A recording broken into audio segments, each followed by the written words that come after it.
जो अश्रुकंप पुलक आदि सात्विक भाव नहीं होता है, इसका कारण है हमारे विषय आवेश। विषय मैंने सिर्फ बहुत रकम विषय है, मैंने कृष्ण छोड़ करके, राधा रानी की चरण कमल छोड़ करके, प्रेम प्राप्ति की इच्छा छोड़ करके, जागतिक दृश्यमान देह दोही कोई भी वस्तु पदार्थ के प्रति किंचित मात्र आवेश रहने से उसका विषय कहा जाता है। विष है ये, विषय माने जहर पैदा करेगा वो आगे चल के। विषय आवेशित चित्तानां कृष्ण भक्ति सुदुर्लभ, सुदुर्लभ विषय के प्रति आवेश है और उधर हमारे कृष्ण भक्ति भी है, ये दोनों होना संभव नहीं है। तो क्या हमारे भजन वृथा जाएगी? नहीं, वृथा नहीं होगा, धीरे धीरे समय लग जाएगा। मतलब इसके लिए तुमको साधना करना पड़ेगा, बहुत सारे, कितना जन्म बीत जाएगा कोई गारंटी नहीं। जब तक तुम्हारे अंतःकरण शुद्ध नहीं होता है तब तक जाकर के तुमको ये संसार चक्र में फिर पुनः पुनः आवर्तन करना पड़ेगा, आना पड़ेगा, जाना पड़ेगा। ऐसे है, होगा, जरूर होगा, होगा क्यों नहीं।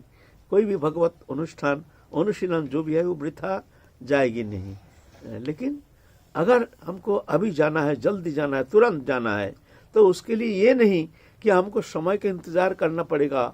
हम मायाबद्ध जीव है, ना जाने अनंत काल बीत गया, ना जाने और कितना जन्म बीतेगा, तब जाके हमारा अंतःकरण शुद्ध होने से फिर हम भगवत प्राप्ति करेंगे, उस समय की इंतजार करेंगे। ऐसा बात नहीं है, बात ऐसा नहीं है। भगवत प्राप्ति के लिए समय का इंतजार नहीं। कब हमारे लिए समय है, कब हम जाएंगे राधा रानी के चरण में, चरण सेवा में? जिस दिन तुम्हारे भीतर राधा रानी की चरण छोड़ करके जागतिक दृश्यमान कोई भी वस्तु पदार्थ के प्रति किंचित मात्र आसक्ति नहीं, रुचि नहीं, इच्छा नहीं, आप कुछ नहीं चाहिए, अनंत कोटि ब्रह्मांड के समस्त सुख समृद्धि अगर दिया जाए तो भी मन हमारा अटल, वहां से किंचित समय के लिए भी जागतिक वस्तु पदार्थ हमको प्रभावित नहीं कर सकता है। बस अब एक ही इच्छा, राधा रानी के चरण कमल प्राप्ति, उनकी सेवा प्राप्ति, उनकी चरण में प्रेम प्राप्ति। तब जानना जो आप, तुम्हारा आगे ज्यादा समय नहीं है, आप अवश्य तुमको ले जाएंगे, अवश्य ले जाएंगे। संसार चक्र का कारण क्या है? हमारी कामना वासना। अगर किंचित कामना वासना है तुमको आना पड़ेगा। हम भजन करते हैं, हमारे भीतर में थोड़ा सा कामना है, स्नेह ममता है, तो समझ लेना तुमको आना पड़ेगा, आना पड़ेगा। हमारे सामने कितना समय है, कब हम राधा रानी की सेवा में पहुंचेंगे, ये तुम कह सकते हो। यहाँ हाथ लगाओ, क्या क्या वस्तु अच्छा लगता है, क्या हमको और कुछ अच्छा लगता ही नहीं? अगर ऐसा है तो चिंता नहीं करना, इसी जन्म में तुम प्राप्त करोगे। है ना? तो ये लक्षण है। भग गद गदया द्रुपद चित्र शबीना बिना आनंद अश्रु कलया कथम सिद्धि विनाशय। ऐसे नहीं होता है तो उसको चित्त शुद्धि हुई है यह हम कैसे जानेंगे? उसको चित्त शुद्धिकरण ही हुई नहीं, हमारे चित्त शुद्धिकरण ही नहीं, अशुद्ध चित्त है। अभी भजन करते हैं लेकिन वास्तव में अभी तक हमारे चित्त भी अशुद्ध है। ऐसे है। तो महाप्रभु के पार्षद आए हैं, ऐसे शुद्ध अंतकरण है। वो तो हमारे भौमलोक का नहीं, तो दिव्य लोक से आए हैं। विश्वभानु बाबा, ब्रह्मांड पुराण में कौन पुराण में है? विश्वभानु बाबा हरे कृष्ण महामंत्र, ये महामंत्र उपासना करके राधा रानी को कन्या रूप में प्राप्त किए हैं। ये हरे कृष्ण महामंत्र जप करके, ये हरे कृष्ण महामंत्र महाप्रभु ने दिए हैं, उनकी कृपा की दान है। लेकिन हम ये समझ नहीं पा रहे हैं, नाम के प्रति हमारे उतना आदर बुद्धि नहीं है। भजन करते हैं लेकिन नाम के प्रति कोई आदर बुद्धि नहीं है। तो चित्त जो शुद्धिकरण जब तक नहीं होती है तब तक जाके ये भक्ति की जो लक्षण है अश्रुकंपो पुलक शेद वैवर्ण आदि जो लक्षण है ये उतना होना संभव नहीं है। एवं व्रतो सप्रिय नाम कीर्ता जतानुरागो दुत चित्त उच्चई हसती अथ रोदती रोती गायती उन्मादवत नृत्यति लोकबाज्या। कैसे अवस्था स्थिति होगी? एवं व्रतो सप्रिय नाम कीर्ता। एवं व्रतो जो हम लोग जप कर रहे हैं हरि नाम भगवान के नाम, इनमें चिन्मय बुद्धि दिव्य बुद्धि भगवान साक्षात भगवान पूर्ण ब्रह्म सनातन भगवान के नाम ने वो संपूर्ण शक्ति निहित है। व्रत धारण करके नाम करते हैं। एवं व्रत सप्रिय नाम कीर्ता जतानुराग अनुराग प्राप्त करके जतानुराग दुत चित्त उच्चई हसती, खूब जोर जोर से हंसते हैं, कभी रोते हैं, कभी उन्मादवत नृत्य पागल जैसे नृत्य करते हैं, ऐसे स्थिति होगी, होता है ऐसे। तो पुंडरीक विद्या ने दी ऐसी स्थिति, जन्म से ही ऐसी स्थिति, बड़े अद्भुत स्थिति। बंगाल में पूर्व बंग में जो कहाँ जन्म लिए हैं?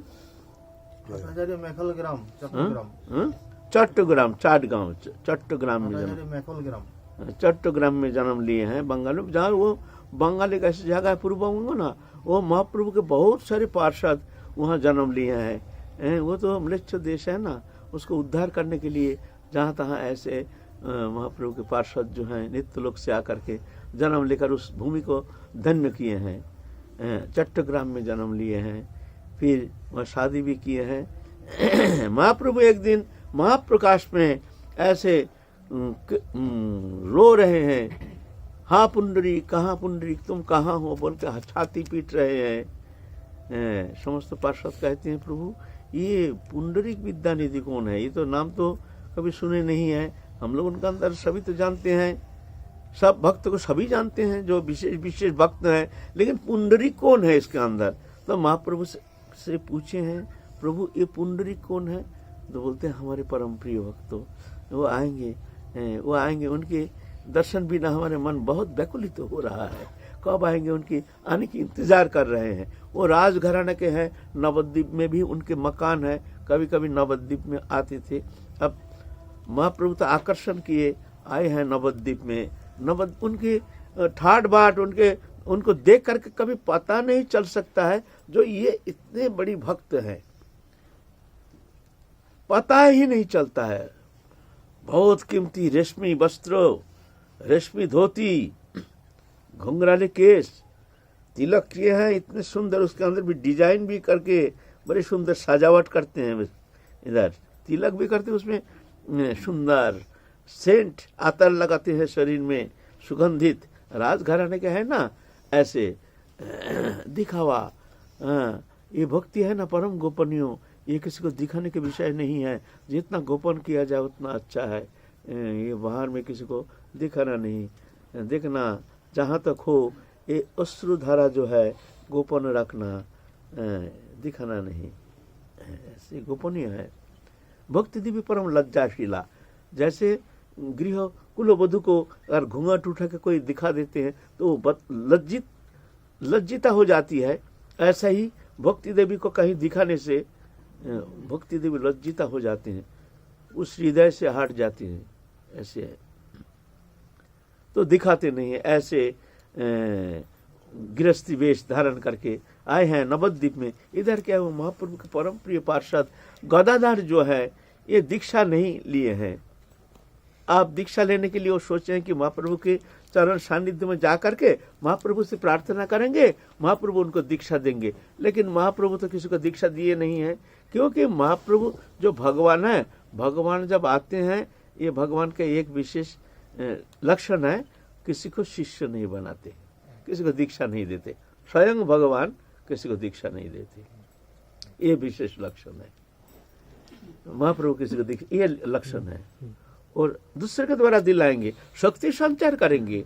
गुरु क्या करते हैं? गुरु शक्ति संचार करते हैं, उसका अज्ञान अंधकार को नष्ट करने के लिए उनके भीतर भक्ति रूप बीज अर्पण करके उनका चेतना शक्ति को जगा देते हैं उनके शक्ति के द्वारा, अपनी इच्छा के द्वारा, लेकिन स्वयं गुरु नहीं बनते हैं।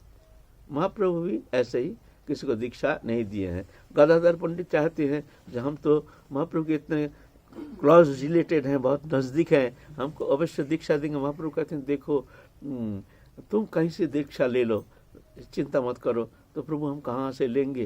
बोले देखो अब ऐसे कुछ महापुरुष आने वाले हैं नवद्वीप में, अगर तुम्हारा सौभाग्य होगा तो तुमको दीक्षा मिल जाएगी। ठीक है। इधर क्या हुआ? मुकुंद थे महाप्रभु के पार्षद, मुकुंद के पास आए हैं, मुकुंद आए हैं गदाधर पंडित के पास। ये गदाधर तुम तो वैष्णव ढूंढ रहे हो, बढ़िया वैष्णव, अच्छे वैष्णव, तुमको एक अच्छी वैष्णव दर्शन कराएंगे, ऐसे वैष्णव दर्शन कराएंगे कि तुम जीवन भर हमको याद करोगे। ऐसे वैष्णव, अद्भुत वैष्णव तुमने कभी देखा नहीं, और नवद्वीप में आए हैं। ऐसे वैष्णव, ओह बड़े भाग्यशाली हैं हम, हैं? बड़े भाग्यशाली हैं हम, चलो चलो चलो चलो चलो।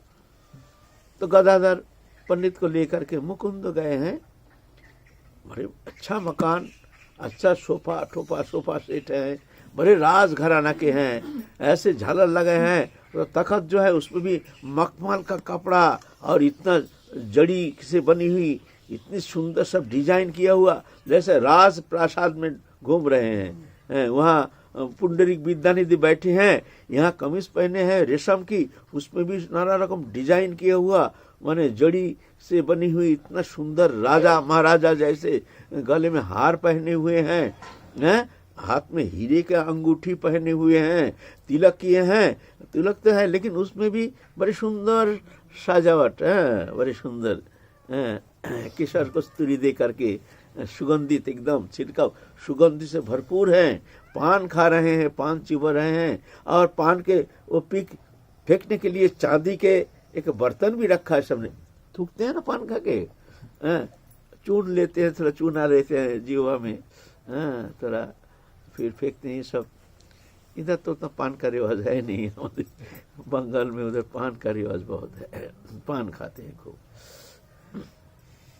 ले गए हैं गदाधर पंडित को लेके, मुकुंद गए हैं।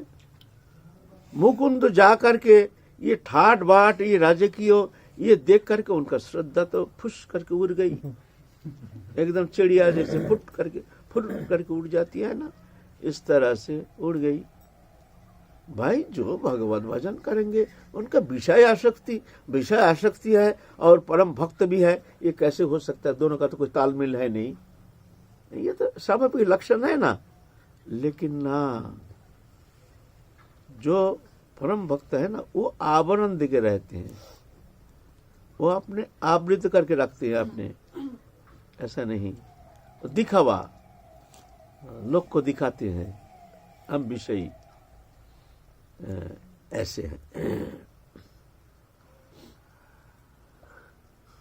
तो चांदी के बर्तन रखे थूकने के लिए, दो जन नौकर पंखा कर रहे हैं, राजा महाराजा को जैसे पंखा करते हैं, मखमल के बड़ी चादर सजाए हुआ है, तख्त के ऊपर बैठ के विषय वार्ता कर रहे हैं, वहाँ की जमींदार की वहाँ की खजना क्या है, वहाँ की क्या खबर है, वहाँ के कैसे है, सब इसी रखवा ले रहे हैं।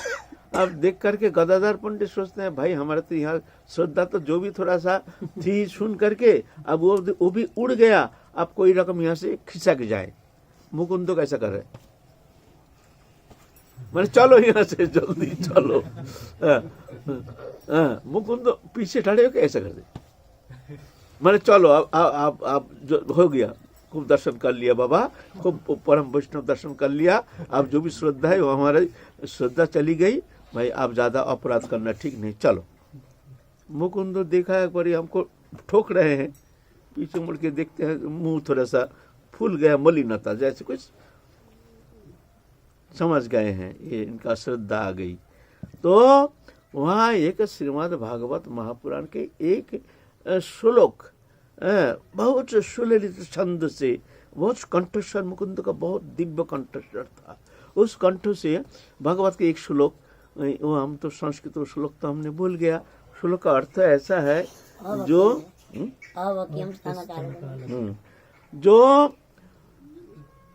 जो कालकूट देने के लिए आए हैं, जो वो पुतना ने कृष्ण को कालकूट देकर मारने के लिए आए, और भगवान कृष्ण ने उनको मातृगति प्रदान की है, ऐसे करुणामय है। कालकूट देकर मारने के लिए आई है पुतना, और भगवान उनको धात्री गति प्रदान किए हैं, जो हमको कैसी भी जहर भी दे, लेकिन हमको मुंह में तो स्तनदान किया ना, तो मातृ स्वरूपा तो है ही है, चलो मातृ स्वरूपा जो है इनको मातृगति प्रदान करो। ऐसे करुणामय छोड़ करके हम क्यों दूसरे के शरण लेंगे? ये गाने का साथ साथ, कीर्तन के साथ साथ बस पुंडरीक विद्या निधि एकदम स्थिर हो गया। हा कृष्ण, हा कृष्ण, साला एकदम अष्टसात्विक विकार, लात मार के कहा पान पीकदानी फेंक दिया, कपड़ा फपड़ा फाड़ करके, कृष्ण मेरे कृष्ण, कहाँ कृष्ण, हमको दर्शन दो, नाथ प्राणनाथ प्राण कृष्ण। अरे बाप रे बाप, कपड़ा फपड़ा फाड़ दिया, तख्त के ऊपर से गिर गया नीचे, लोटपोट खा रहे, अरे विकार। ये सात्विक भाव।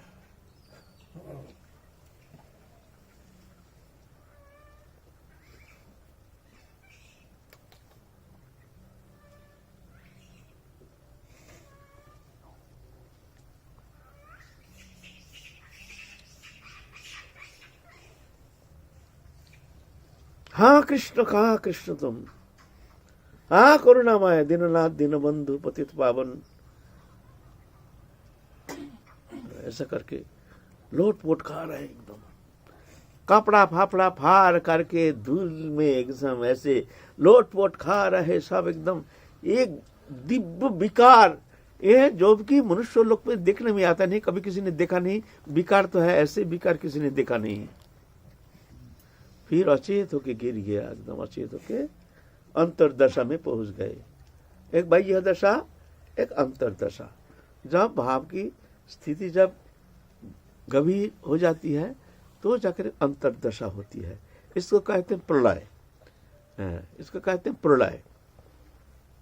प्रलय दशा में पहुंच गए। ये बड़े बड़े महापुरुष का होता है प्रलय दशा, सबके लिए होता नहीं, साधारण के लिए होता नहीं है।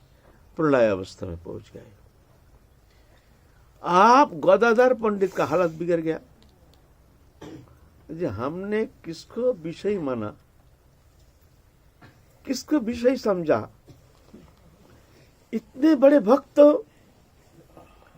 और इसको हमने विषय समझ लिया, बाहरी रूप देख करके इनका हमने विचार कर लिया, अपने बुद्धिमत्ता के द्वारा इनका विचार किया। अरे हमने तो महा अपराधी है, अरे धिक्कार, हाय भगवान, अगर हम यहाँ नहीं आते अच्छा था कि कम से कम हम अपराध से तो बच जाता। और इनके प्रति हमारे अश्रद्धा हो गई। वैष्णव अपराध का क्या लक्षण है? 6 लक्षण है। हंति निंदन्ति वैदेष्टि वैष्णव मानविनंदति क्रुद्धते जाति न हर्षं दर्शन पतनानि षट।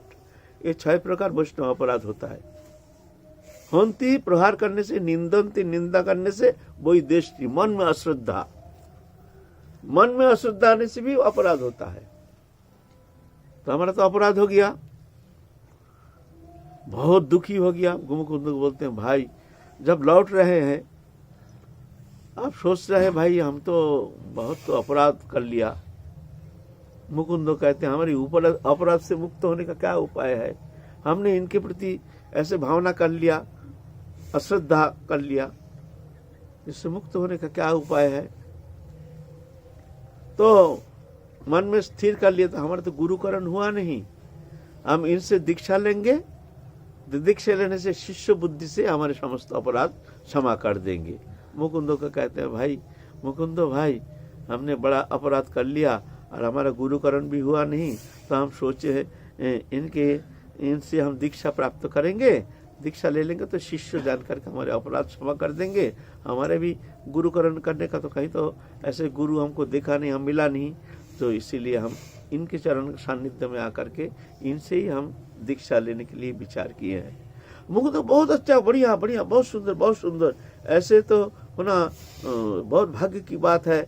गए हैं महाप्रभु के पास, महाप्रभु से कहते हैं, गदाधर पंडित जो हमने ऐसे एक देखा है, ऐसे एक वैष्णव, प्रभु आपकी दया से आपके मुख से तो उनके गुणानुवाद श्रवण किए हैं, लेकिन आज नवद्वीप में उनका चरण दर्शन करने का सौभाग्य हमको हुआ है।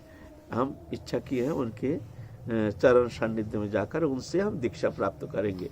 महाप्रभु तो बहुत सुंदर बहुत सुंदर, गदाधर इससे बढ़िया गुरुकरण करने का और कहीं जगह तुमको मिलेगा नहीं, यहाँ से दीक्षा ले लो। फिर जाके गदाधर पंडित उनसे दीक्षा प्राप्त किए हैं, उनके चरण। गदाधर पंडित भी बड़े प्रसन्नता से, जो ऐसे अगर आधार हमको मिल जाए तो कहना ही क्या है। गुरु जो गुरु दीक्षा देते हैं ना, गुरु भी चाहते हैं ऐसे आधार, सुंदर आधार देखने से उनको भी लालसा होती है जी, ऐसे शिष्य अगर मिल जाए, एक बढ़िया एक शिष्य होने से जगत कल्याण करने में समर्थ है। एक ही शिष्य बहुत काफी है। और अनर्थकारी, कदाचारी, व्यभिचारी लाखों शिष्य और बदनाम कर देते हैं, संप्रदाय का, गुरु वर्ग का अनादर करते, तिरस्कार कर देते हैं, है ना। रामकृष्ण परमहंस तो एक ही शिष्य बनाया, एक नहीं, एक ही शिष्य विवेकानंद ने समस्त जगत रोशन कर दिया है। लोकनाथ ठाकुर, लोकनाथ प्रभु नरोत्तम ठाकुर को दीक्षा दी है, एकमात्र एक ही शिष्य जगत उद्धार कर दिया। ऐसे हैं तो पुंडरीक विद्यानिधि भी बहुत प्रसन्न हुए हैं, जैसे हमको एक शिष्य मिल जाए ऐसे तो कहना ही क्या है, उनको दीक्षा प्रदान किए हैं। उसके बाद पुंडरीक विद्यानिधि तो चले गए हैं बंगाल में, फिर उनका तो जमींदारी है वहाँ। महाप्रभु चले गए संन्यास लेकर के वहाँ महाप्रभु अपने वर्ग के साथ आनंद वर्धन कर रहे हैं। इतना में पुंडरीक विद्यानिधि वहाँ पहुँच गए हैं, खबर प्राप्त किया है जो महाप्रभु नीलाचल में विराजमान है। तो पुंडरीक विद्यानिधि वहाँ गए हैं। जाने के बाद तो शक भाव था वो स्वरूप दामोदर के साथ, उनके सो अब कौन किसका चरण छुएगा चरण छूना एक वैष्णव के अंदर एक रिवाज है, वो उनका चरण छूते हैं जैसे हम इनका छू लिया, ऐसे उनका चरण छूते हैं, ये रिवाज है हमारे। और पुंडरीक विद्यानिधि छूने नहीं देंगे और स्वरूप दामोदर छूने नहीं देंगे, आप दोनों में कुश्ती। हाँ, और महाप्रभु दर्शन कर रहे, देख करके हंस रहे, पूर्ण विजय प्राप्त हो जाए दोनों में। हाँ, महाप्रभु देख रहे हैं, ऐसे चलता है हमारे, इसमें कितना झगड़ा भी हो जाता है। हमारे संप्रदाय में ऐसा है और दूसरे संप्रदाय ऐसा नहीं है। हमारे संप्रदाय पाँव छूने का एक रिवाज भाई ये अनादिकाल से चल रहा है, चलेगा। कितना झगड़ा हो गया, कितना अशांति हो गया, हम अपने सामने देखे हैं, लेकिन चलता है। महाप्रभु स्वयं देख रहे तमाशा। ठीक है, इस तरह से बड़े आनंद से वहाँ से विराजमान है। एक दिन क्या हुआ, जगन्नाथ का जो मुकुट पगड़ी बांधते हैं ना, वो मार है ना, मार माने वही चावल का जो फैन है ना, उसके अंदर पानी देकर डुबो के उसको, उससे कड़क हो जाता है ना, उसमें क्रिस करके फिर उसको बनाते हैं, मार कहते हैं ना। तो हमारे बंगाल में उसको मार कहते हैं। ऐसे मड़ुआ वसन धारण किए हैं। तो पुंडरीक विद्यानिधि गए हैं दर्शन करने के लिए। सुना है जो मड़ुआ वसन है, तो मड़ुआ वसन भाई भात का जो मार है वो तो हम शुद्ध नहीं मानते हैं। ऐसे ही भात हमको हाथ धोना पड़ता है, कोई वस्तु छूने के लिए भी। अगर कच्ची है ना, कच्ची रसोई है ना, वो हाथ धोना पड़ेगा, नहीं तो दूसरा कोई सेवा वस्तु हम छुएंगे ना तो अपवित्र हो जाता है। ऐसे वो मान्यता है नहीं। कच्ची जो अन्न है, चावल है, ये छू करके हाथ धोना जरूरी है।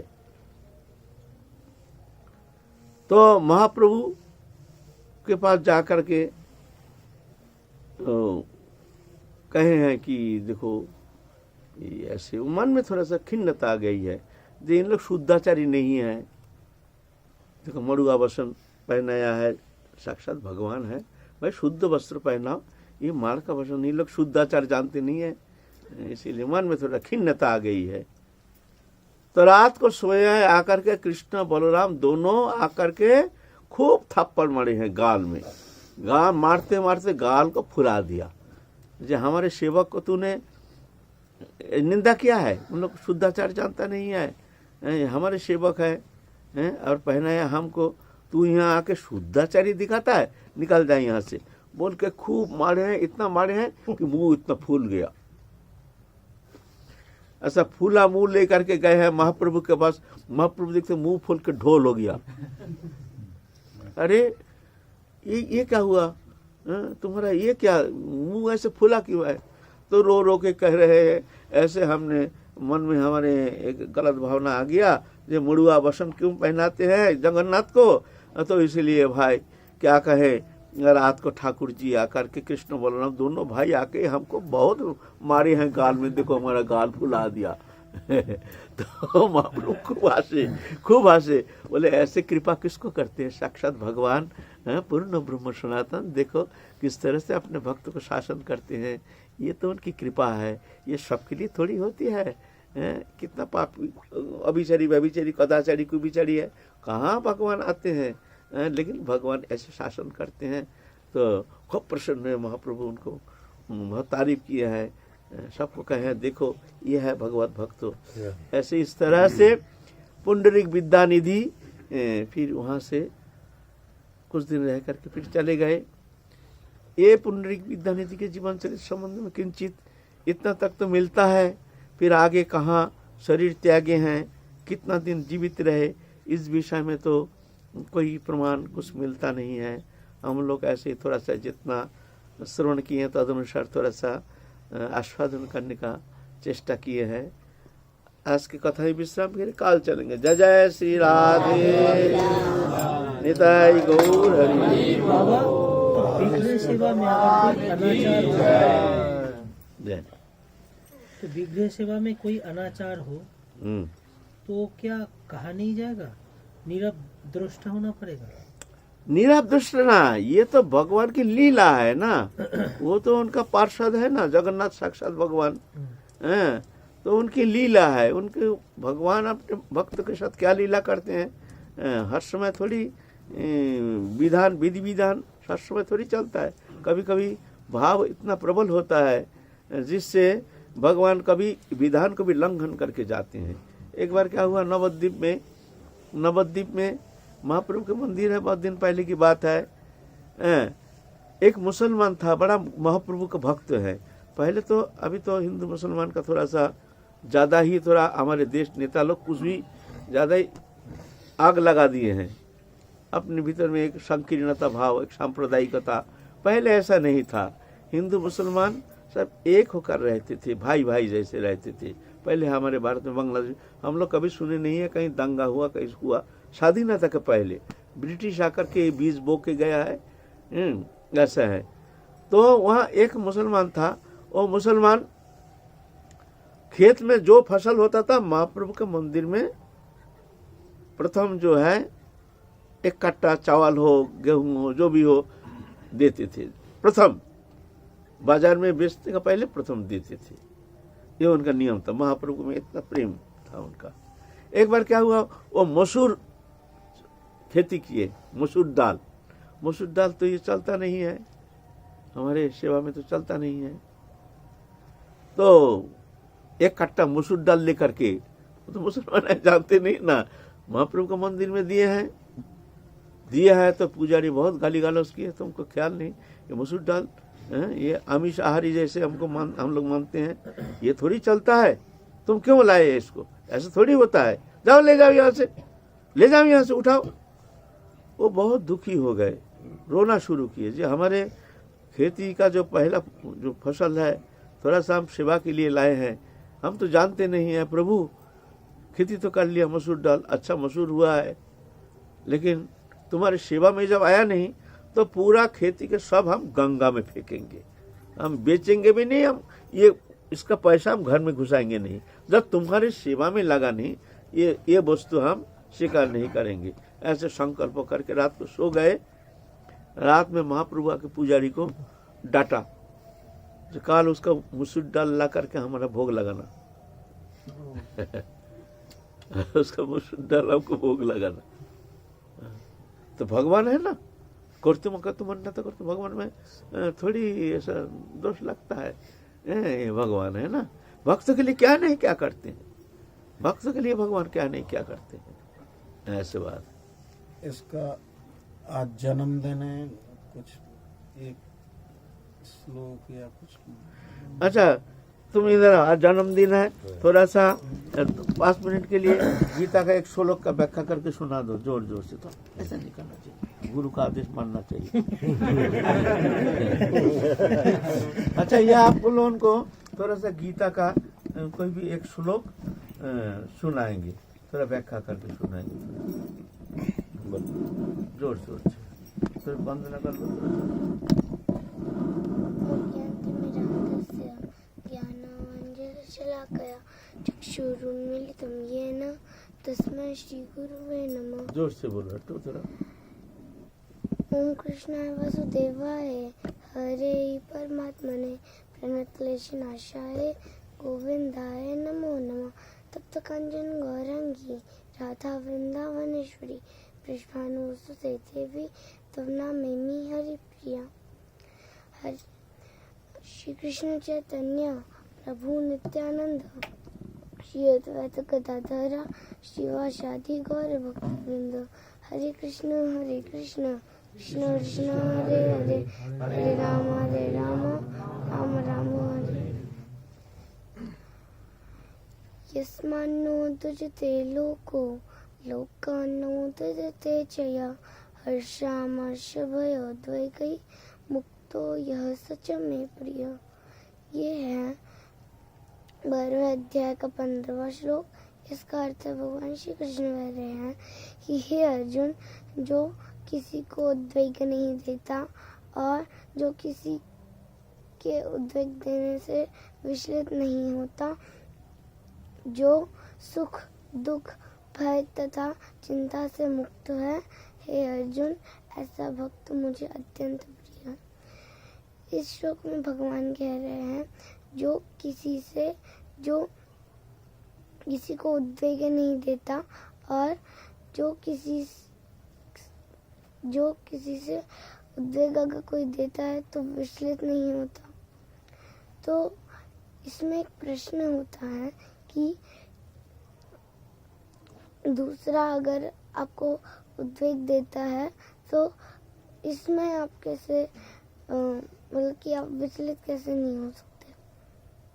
इसका अर्थ है कि जो भक्त होता है वो सोचता है कि हमारे पूर्व जन्म में कोई से ऐसे कृतकर्म हो गए जिस कारण से ये हमें दुख दे रहा है।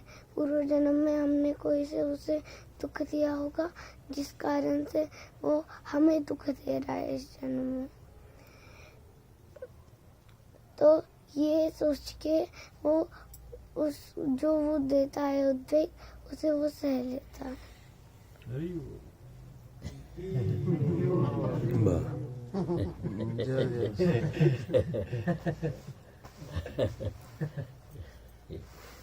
आज इसके जन्मदिन है। ये बहुत गीता के ऊपर इसका बहुत अध्ययन है। हर गीता का कौन श्लोक है, कौन अध्याय का कौन श्लोक है, उसका अन्याय अनुवाद करके फिर लिखते हैं। इसको लिख करके विशेष रूप से गीता के प्रति इनकी बहुत श्रद्धा, बहुत श्लोक गीता के कंठस्थ है। तो आप लोग आशीर्वाद कीजिए कि वो इस तरह से भक्ति मार्ग में आगे बढ़े। आज जन्मदिन है, सबको प्रणाम करो, सबके उद्देश्य से प्रणाम करो। श्री राम में भी यही श्लोक बोला